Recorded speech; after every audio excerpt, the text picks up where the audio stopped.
Okay, I took the stock off the beef neck bones. I added some stock into my rice, let it cook on in, and I'm gonna put some cornstarch into the stock here, which is boiling up. And therefore, when I get this stock up and my meat is ready, I'm gonna add this rice back into the gravy here, add the meat, stick it back in the oven, let it keep on steaming. But right now, I want the stock to start cooking down, rendering down. I'm gonna add some cornstarch and cold water. Hold on. I add the cornstarch, which is the Argo cornstarch.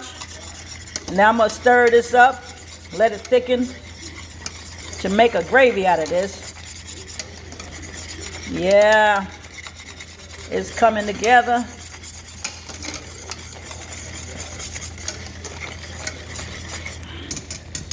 Yeah, that's it, baby. And the rice is gonna steam on down. And it's gonna be beautiful. It's gonna be beautiful. I got the rice back here. It's cooking down inside of the same stock that came off the beef rib tips. Got a little excess juice. I'm gonna put it on in there. Put that on in there. Now I got the rice with the stock. Add the cornstarch.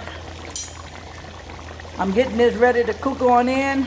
That'll continue to help the rice cook, get a great texture. And when this is thick enough, I'll put the meat back into the rice and the stock. And this I find a way of keeping your rice from overcooking. You don't want to overcook your rice and make it soggy and mushy. So I stew this on top of the stove to get it thicken up and cooking down a little bit.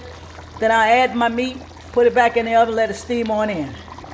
And I'm gonna have this ready for you, y'all. But I'm finna get ready to put my peppers in it. Hold on. All right, I added in my vegetables. My yellow, my orange, my red and green. Into the stock with the rice. You can see the rice there. It's cooking down. I don't want it to burn. And I want it to go ahead and thicken in with the rice. So what I'm gonna do, put it back in the oven. Put it right on back in the oven. And that juice will suck up into the rice. And that will be my beef neck bone and rice when I add the meat. But right now, this is it. So I'll get back to you. Okay, y'all, here's the rice. Here's the rice. And I'm going to plate it for you. But I'm going to not have dinner yet. I just want to get this video on out there so you guys know how this is done. And I'll probably tell you a story another time because I got appointments today. But I want you to see this rice. I'm going to plate it up. Hold on. Yeah, baby. I don't plate this rice up. And this is my neck bone and rice. It ain't but a little bit of meat on the bone, but it's tender and delicious. And I made the rice separate. I used to back in the day, cook the rice right along with the meat. I said, but through trial and error, I learned to cook it separate and keep the meat. That way you can get more rice because people say, oh yeah, I can't hardly get no rice. I got more meat than I got rice, but that's okay. This is my neck bone and rice, y'all. When my brother, my oldest brother, used to help my mama out when she be at work. He would go in there and make pigtails and rice, pork neck bone and rice, and he'd be banging. He would boil the meat, and when it cooked down, when the gravy get a little saucy, he add the rice into it. And boy, I used to love him. He was only about 17, but he knew to cook and he knew to throw it down for his mama. He loved his mama. My brother would go in there and he said, Mama said I got to cook this neck bone and rice. I want y'all to get out of the kitchen, get out of my way so I can do this. And he said, Mama also told me to comb y'all hair to go to school. I said, what? I said, you going to comb my hair? He said, yeah, I'm going to do you first.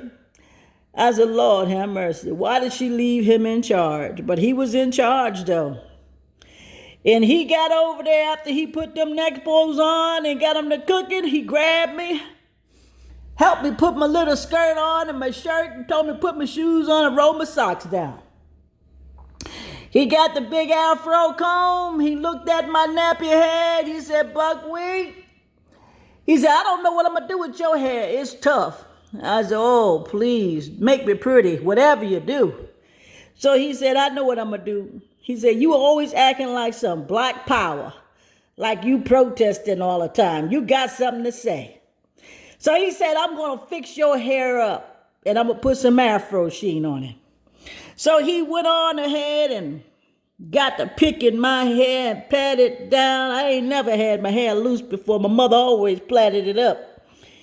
And he put it up in that afro in there. That hair fro was bigger than my body. I had some hair on my head. But y'all can see today I ain't got but a little bit. But he fixed me up real pretty.